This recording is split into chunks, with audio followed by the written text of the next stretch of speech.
Friends, કેમ છો બધા? મજામાં છો? તો ફ્રેન્ડ્સ, આજે આપણે જે નાસ્તો બનાવીએ છીએ એ રવાનું જે ફ્લેવર આવે છે એના માટે આજે આપણે નાસ્તો બનાવીશું. પહેલી આપણે મસાલો મિક્સ કરીશું. મસાલા માટે આપણે લીધી છે ડુંગળી. જો તમને ડુંગળી ન ભાવતી હોય તો તમે એને સ્કીપ પણ કરી શકો છો. તીખા મરચા લીધા છે અને કોથમીરી લીધી છે, લીલા ધાણા એ આપણે બધું એને આપણે ઉમેરી નાખીશું. તો આપણે લીલા ધાણા, એક ટમેટું લીધું હતું, એક ડુંગળી લીધી હતી, એ આપણે બધા મિક્સ કરી નાખ્યા છે. હવે એનામાં આપણે સ્વાદ અનુસાર મીઠું ઉમેરીશું. આજે જે આપણે નાસ્તો બનાવીએ છીએ એ બહુ ટેસ્ટી અને સ્વાદિષ્ટ બને છે. અને ફ્રેન્ડ, આપણે 4 બટેકા લીધા છે. આપણે બાફેલા 4 બટેકા લીધા છે ને હાથોથી આવી રીતના મિક્સ કરી નાખશું. હવે એને આપણે મિક્સ કરી નાખીશું બધાને. સવાર નાસ્તો બહુ સોસ ચટણી સાથે, તમે શેના સાથે પણ જમી શકો છો. એ નાસ્તો બહુ ટેસ્ટી અને સ્વાદિષ્ટ બને. બધું આપણે મિક્સ કરી નાખીશું. હવે એનામાં આપણે થોડો મસાલો ઉમેરીશું. મસાલામાં આપણે હળદર ઉમેરીશું. આપણે લીલા મરચા તીખા લીધા છે એટલે આપણે નહીં ઉમેરી. આધી ચમચી આપણે લીધી છે હળદર, 1 ચમચી જેટલું આપણે જીરું ઉમેરીશું. જીરાથી ફ્રેન્ડ સ્વાદ બહુ સારું આવે છે. અને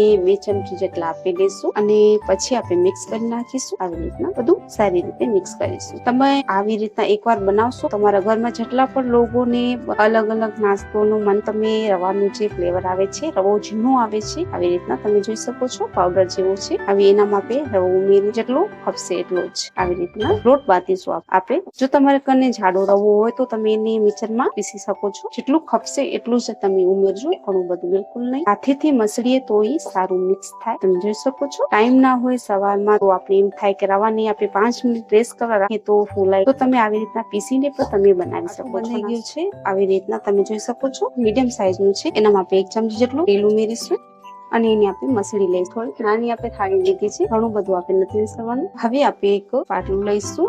હવે એને આપણે તેલથી આવી રીતના મિક્સ કરી નાખીશું. પાટલા ઉપર તેલ રાખીશું થોડું અને આવી રીતના આપણે ગોળ અને પછી આપણે એને થાપી લઈશું. જે આપણે ઝીણો રવો લીધો છે એ જ આપણે એનામાં યુઝ કરવાનું છે અને આવી રીતના આપણે થેપતા જશું. તમે એને બેલી પણ શકો છો. જો તમે આવી રીતના બેલવું હોય તો પણ તમે કરી શકો છો. તો આવી રીતના આપણે, તો ફ્રેન્ડ્સ તમે જોઈ શકો છો, આપણે મીડિયમ સાઈઝ ના લીધા છે. નથી આપણે ઝીણો કરવો નથી આપણે. તો હવે એને આપણે શેકી લઈશું. તવાને ગરમ કરવા રાખી દીધું છે. તમારે કને લોખંડનું હોય તો પણ ચાલશે અને આવું હોય તો પણ ચાલશે.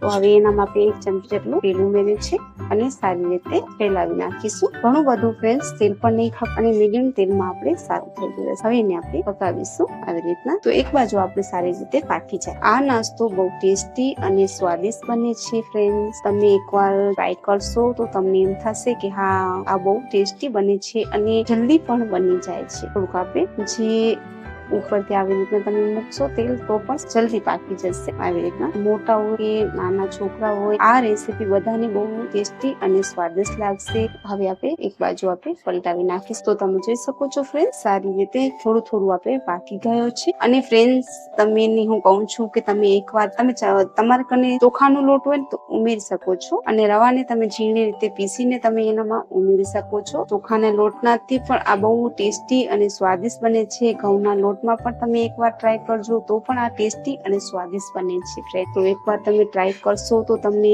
ખબર પડશે કે હા, બહુ ટેસ્ટી નાસ્તો છે. કે ઘરમાં સોસ ચટણી કે અથાણા સાથે ખાવું હોય તો આ નાસ્તો જલ્દી પણ બની જાય છે અને બહુ ટેસ્ટી પણ બને છે. તો એકવાર તમે જરૂરથી ટ્રાય કરજો. બંને બાજુ આપણે થોડું થોડું ગરમ થઈ જાય એટલું તમે જોઈ શકો છો. સારી રીતે તૈયાર થઈ ગયું છે. હવે આપણે નોનસ્ટિક તેલમાં તો આવી રીતે પરાઠો બનાવ. હવે આપણે લોહાના તવામાંથી તમને હું તમારી સાથે શેર કરીશ કે કેવી રીતે આપણે એના પરથી પણ આપણે શેકી શકીએ છીએ.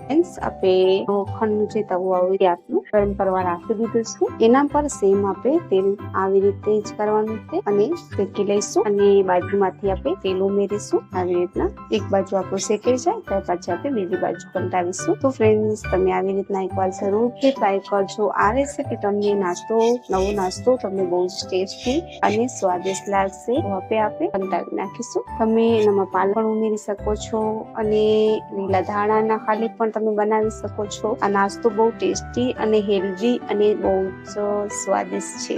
તમારા ઘરમાં બધાને પસંદ આવશે એ મારી ગેરંટી છે. તમે ટ્રાય કરજો અને એક બાજુ આપણું શેકાઈ જાય સારી રીતે. બિલકુલ તૈયાર છે. તમે જોઈ શકો છો આપણે બંને બાજુ થોડું બ્રાઉન થઈ ગયું છે અને આપણે બધા શેકી લીધા છે. તમે જોઈ શકો છો. તો આ નાસ્તો બિલકુલ તૈયાર છે. રવામાંથી ટેસ્ટી સ્વાદિષ્ટ ઝીણો રવામાંથી આપણે બનાવીએ છીએ ટેસ્ટી સ્વાદિષ્ટ નાસ્તો. તો ફ્રેન્ડ્સ તમે આવી રીતના એકવાર જરૂરથી જરૂર ટ્રાય કરજો. આ નાસ્તો બહુ ટેસ્ટી અને સ્વાદિષ્ટ છે. તો જો તમને સારું અને સિમ્પલ લાગવું હોય તો તમે મારી ચેનલને લાઈક અને સબસ્ક્રાઇબ કરજો. ત્યાં સુધી ધન્યવાદ.